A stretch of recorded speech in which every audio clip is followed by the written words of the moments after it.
بسم الله الرحمن الرحيم رب اشرح لي صدري ويسر لي امري واحلل عقدة من لساني يفقهوا قولي. First of all, we thank each and every one of you who are here for being here, and more so for this dua that was just read seconds ago. We ask Allah subhanahu wa ta'ala to bless our family members, our parents, our grandfathers and grandmothers for their struggles and their strife, and for us being here. And we ask Allah's guidance to persist and continue on the path of righteousness. We've gathered here partly to, in a sense, close. We started off with du'as and we close off with du'as, and I think that keeps us on the path of consciousness, the path of our duties towards our fellow human beings, and more so towards our parents who have sacrificed their lives for us, and so we benefit from their lives. We learn from their lives, and in our case, our parents, our father Imam Mohammed Haron, as well as Halima Haron, we basically have understood how they lived, and to the very bitter end in terms of the way my mother had sort of lived her life and sacrificed her life for us, and of course for the community in different ways, let's say just for the family. But having said that, I think we had a fairly positive 2 weeks. Of course, we went in it with a degree of cynicism, which I think is only understandable in the circumstance that we live in. But having experienced the way the judge had handled the case, the way the witnesses sort of shared their ideas regarding the fall of the staircase, as well as the post-mortem, I think only gives us sort of an understanding of the rereading of the inquest or the post-mortem, and their understanding and their insight, and I think we can only benefit from it. But I think their insight gave us the necessary hope that we needed. And so in a sense, not that we will be able to close our affairs, so to speak, I think in no way is the Imam brought back, but I think his spirit is still with us. So in that way, we live with his spirit on, but learning and drawing our inspiration from that, from the exemplary way that he carried himself, the way he understood life, the way he interpreted life, the way he applied his ideas. I think we can all, in one way or another, draw from that. And I think family members have drawn from him in that way, and so have friends who have passed away, who are still around. They all basically remember Imam for different things, for his fondness, for his social nature, for his generosity. And so we also continue to remember him in that way.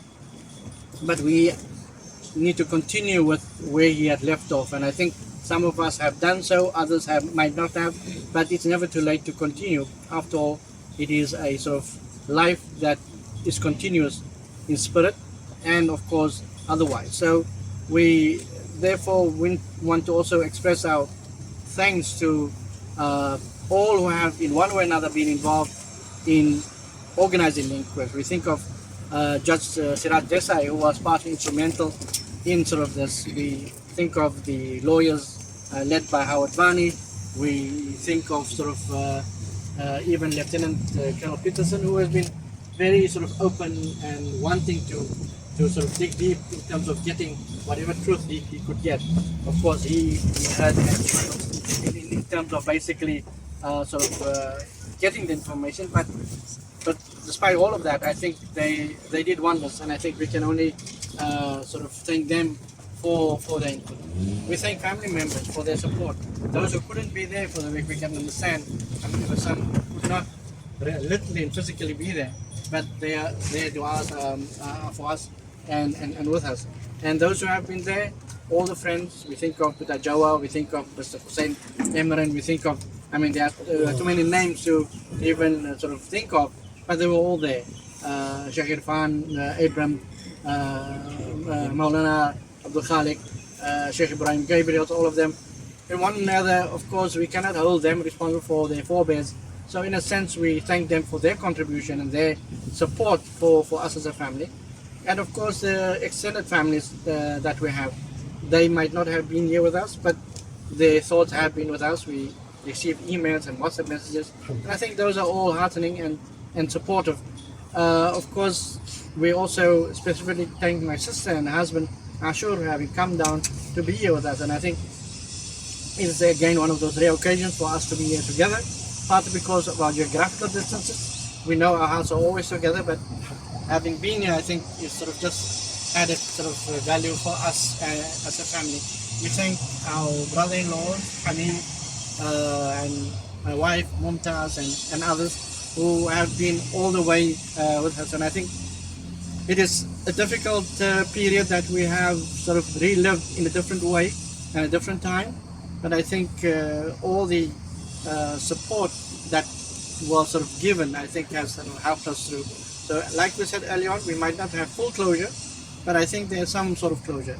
I think there's some sort of healing. There's some sort of overcoming the past in a different way that we might not have thought of earlier. But I think having sort of witnessed these two, basically 8 days, I think it has done a great deal for our own internal spirits, for our own being, for our collective feeling as a family, for our children and grandchildren who might not fully grasp the contribution that our father had made, but who will learn as time goes by as to what his contribution has been about and is about. I think we're all on a learning curve, even us, despite the fact that we're pretty old compared to others.